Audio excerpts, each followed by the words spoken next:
Introducing Growth Guarantee Homes from MP Developers. Trust forever.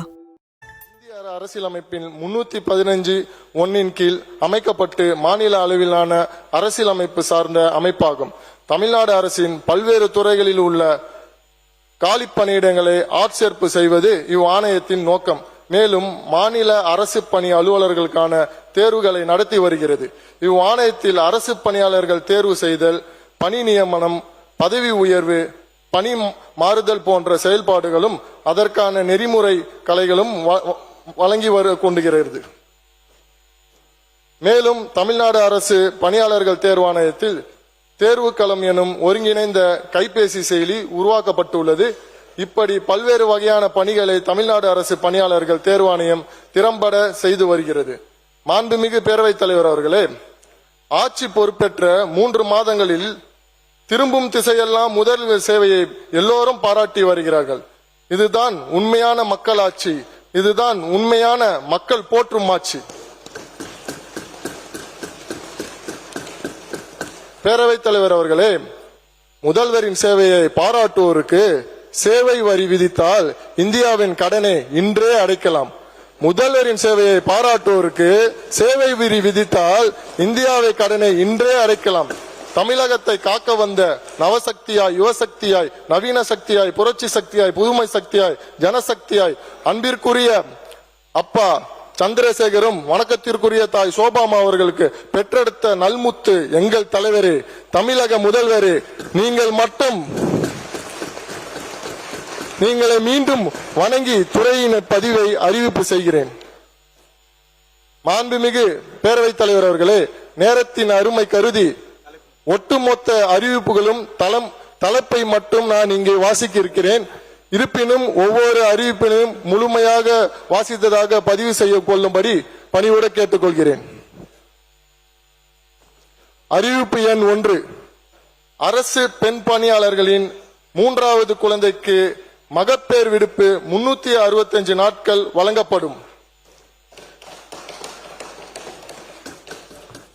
அறிவிப்பு எண் 2, போட்டித் தேர்வுக்கு தயாராகும் நபருக்கு வெற்றி பாதை செயலி ரூபாய் 20 லட்சம் செலவில் உருவாக்கப்படும். அறிவிப்பு எண் 3, தமிழ்நாடு அரசு பணியாளர்கள் தேர்வாணையத்தில் கூடுதல் இணைப்பு கட்டடம் ரூபாய் 12.5 கோடி செலவில் கட்டப்படும். அறிவிப்பு எண் 4, ஊழல் தடுப்பு மற்றும் கண்காணிப்பு இயக்குநரின் கீழ் சமூக ஊடக கண்காணிப்பு மையம் SMMC ரூபாய் 50 லட்சம் செலவில் ஏற்படுத்தப்படும். அறிவிப்பு எண் 5, தமிழ்நாடு தகவல் ஆணையத்தில் கண்காணிப்பு அறையுடன் கூடிய மேம்பட்ட CCTV கேமரா ரூபாய் 10 லட்சம் செலவில் ஏற்படுத்தப்படும்.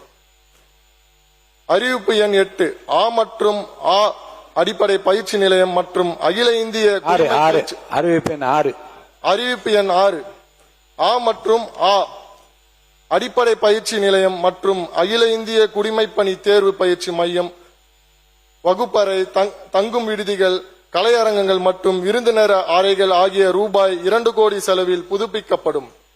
அறிவிப்பு எண் 7, பவானிசாகர் அரசு அலுவலர்கள் பயிற்சி மையத்தில் நவீன கணினி மையம் ரூபாய் 1 கோடி செலவில் உருவாக்கப்படும்.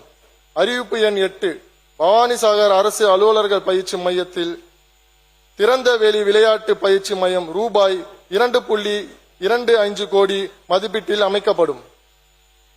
அறிவிப்பு எண் 9, போட்டித் தேர்வு பயிற்சி மையங்கள் அறிவுரைசார் மையங்களோடு நாலேஜ் சென்டர் இணைந்து செயல்பட்டு வகையில் தகுந்த உட்கட்டமைப்பு வசதி ரூபாய் 1.30 கோடி செலவில் ஏற்படுத்தப்படும்.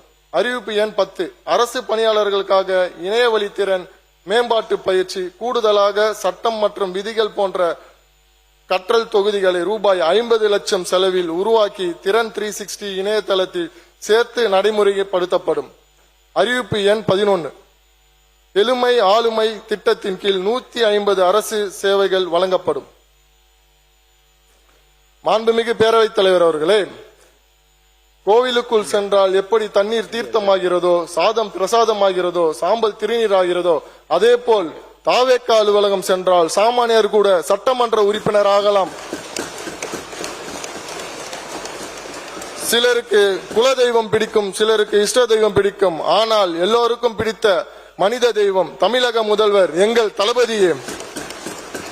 மாண்புமிகு பேரவைத் தலைவர் அவர்களே, மொத்தத்தில் அரசுக்கு முகமாய் முகவரியாய் மனிதவள மேலாண்மை துறை விளங்குகிறது.